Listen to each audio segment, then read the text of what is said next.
राज्यसभेचे बिगुल वाजले आहे. राज्यातून राज्यसभेवर 7 खासदार निवडून जाणार आहेत. पैकी 6 महायुतीचे तर 1 महाआघाडीकडून निवडून जाईल. यात महाआघाडीत रोज नवीन समीकरणे समोर येत आहेत. सुरुवातीला शरद पवार यांच्यासाठी राष्ट्रवादी काँग्रेसकडून, सेनेकडून प्रियंका चतुर्वेदी अशी नावं चर्चेत होती. मात्र सुरुवातीला यात शांत असणाऱ्या काँग्रेसने आपला हुकमी एक्का आता बाहेर काढलाय, ज्यामुळे महाविकास आघाडीत चुरस निर्माण झाली आहे.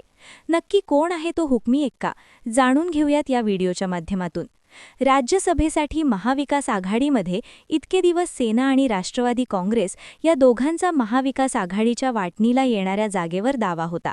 पण आता यात काँग्रेसने देखील उडी घेतलीय. बाळासाहेब थोरात यांच्या नावाची चर्चा सुरू केली. त्यामुळे ही निवडणूक कधीच चुरशीची तर होणारच आहे, पण रात्र थोडी सोंगे अपार या म्हणीनुसार पुढील 3 ते 4 दिवस मोठ्या राजकीय धावपळीचे असणार आहेत. त्यावर आपण आता सविस्तर बोलूयात. खरं तर या निवडणुकीत अचानकपणे थोरात यांचे नाव पुढे आलंय. यामुळे राजकारणात मोठा ट्विस्ट आलाय. काँग्रेसचे नेते सतीश पाटील यांनी नुकतीच मातोश्रीवर उद्धव ठाकरे यांची भेट घेतली. त्यावेळी थोरात यांच्या नावावर चर्चा झाली.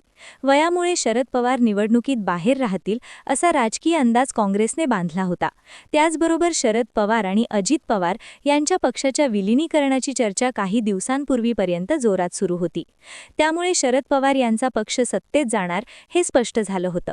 शरद पवार यांना निवडून दिल्यास आणि पुढे विलिनीकरणाचा विषय मार्गी लागल्यास काँग्रेसच्या हाती काहीही लागणार नाही असा एकमत प्रवाह काँग्रेसमध्ये होता. त्यामुळे सपकाळ यांनी देखील उद्धव ठाकरे यांची भेट घेतली होती. या भेटीनंतरच आपला देखील राज्यसभेसाठी उमेदवार असावा अशी चर्चा काँग्रेसमध्ये पुढे आलेली, ज्यातून बाळासाहेब थोरात यांचं नाव पुढे आलं. स्वतः बाळासाहेब थोरात यांनी मात्र माध्यमांशी बोलताना, मला याबद्दल काहीच माहिती नाही, ही माहिती मला माध्यमांकडूनच समजते असं सांगितलं. मात्र हायकमांड जो निर्णय घेईल तो मला मान्य आहे असं देखील त्यांनी म्हटलं होतं. शरद पवार यांच्यासोबतच ठाकरे सेनेच्या प्रियंका चतुर्वेदी, काँग्रेसच्या रजनी पाटील यांचा राज्यसभेचा कार्यकाळ संपतोय. पण विधानसभा निवडणुकीत दारुण पराभव झाल्यामुळे अनेक समीकरणं बदलली आहेत. विधानसभेतील संख्याबळाचा विचार केल्यास रिक्त होत असलेल्या राज्यसभेच्या 7 जागांपैकी 6 जागा या महायुतीला मिळणार आहेत. त्यामध्ये भाजपला 4, एकनाथ शिंदे यांच्या वाटेला 1, तर अजित पवार यांच्या राष्ट्रवादी काँग्रेस पक्षाच्या वाटेला 1 जागा येणार आहे. तर दुसरीकडे महाविकास आघाडीला येत असलेल्या एका जागेसाठी 3 पक्षात चुरस आहे.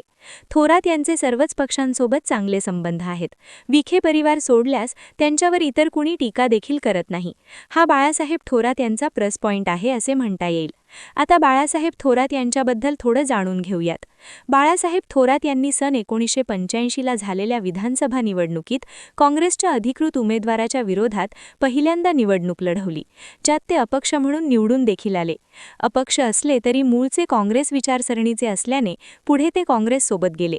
त्यानंतरच्या सलग 7 विधानसभा निवडणुका त्यांनी काँग्रेसच्या पंजा या चिन्हावर लढवल्या आणि त्या जिंकल्या देखील.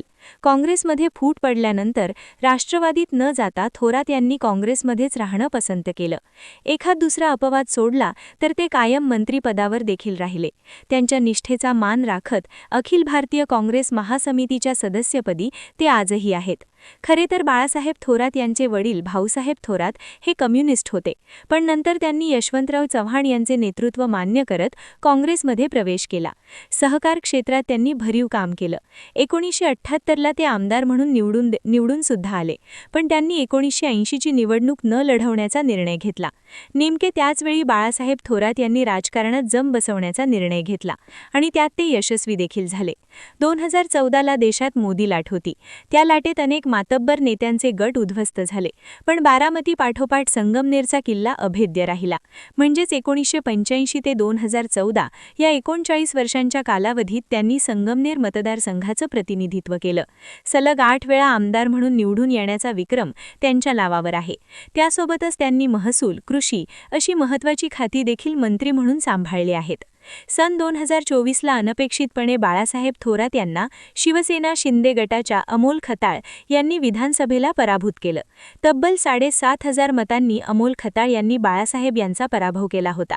या पराभवामुळे महाराष्ट्रात अनेकांना धक्का बसला होता, कारण थोरात पराभूत होऊ शकतात ही शक्यता जनतेला मान्य नव्हती. पण बाळासाहेब थोरात यांनी हा पराभव मान्य केला होता. त्यानंतर झालेली साखर कारखाना आणि नगर परिषद निवडणूक जिंकत विधानसभेचा पराभव हा अपवाद असल्याचं त्यांनी सिद्ध केलं. पण नगर परिषद निवडणुकीत त्यांनी काँग्रेस पक्ष हद्दपार केल्याची टीका त्यांच्यावर झाली, कारण आमदार तांबे यांच्याबरोबर त्यांनी संगमनेर सेवा समिती स्थापन करत ती निवडणूक लढवली होती. यावेळी थोरात यांनी स्पष्टीकरण देखील दिलं होतं. समविचारी पक्षांना एकत्र घेत महाविकास आघाडीला महाराष्ट्रात चांगलं यश मिळेल. आम्हाला अनेकांना सामावून घ्यायचं आहे. असल्याने चिन्ह वाढली की प्रश्न तयार होतात. त्यामुळे एकच चिन्ह घेऊन लढण्याचा निर्णय आम्ही घेतला आहे. आम्हाला यश मिळवायचं आहे.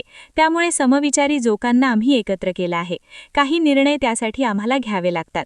काँग्रेस हा एक विचार आहे आणि तो आमच्या मनात आजही कायम आहे, अशी भूमिका थोरात यांनी त्यावेळी मांडली होती. 4 दशकांहून अधिक काळ सातत्याने विजय मिळवणाऱ्या नेत्याचा झालेला पराभव राजकीय वर्तुळात चर्चेचा विषय ठरला होता. त्यामुळे आता त्यांचे पुनर्वसन करण्याची संधी म्हणून राज्यसभा उमेदवारीकडे पाहिलं जातंय. थोरात यांना संधी दिल्यास काँग्रेसकडून कार्यकर्त्यांना सकारात्मक संदेश जाईल. तसेच अनुभवी नेतृत्वाला राष्ट्रीय पातळीवर संधी देण्याचा पक्षाचा हेतू देखील स्पष्ट होईल, असे मत काँग्रेसच्या पक्षांतर्गत व्यक्त केलं जातंय. खरं तर विधानसभेची जागा ही उद्धव ठाकरे यांच्यासाठी ठेवण्यात येणार असल्यामुळे ठाकरे गट राज्यसभेसाठी उमेदवार देण्याची शक्यता कमी आहे. त्यामुळे थोरात आणि पवार या दोनच नावांची चर्चा महाविकास आघाडीत सध्या आघाडीवर आहे. त्यामुळे पवार देखील लवकरच आपली भूमिका जाहीर करतील अशी अपेक्षा आहे. तर काँग्रेसने विधिमंडळात काँग्रेसच्या आमदारांसह ज्येष्ठ नेत्यांची बैठक बोलावली. त्यामध्ये राज्यसभेची निवडणूक लढवायची की नाही याबाबत महत्त्वपूर्ण निर्णय होणार आहे.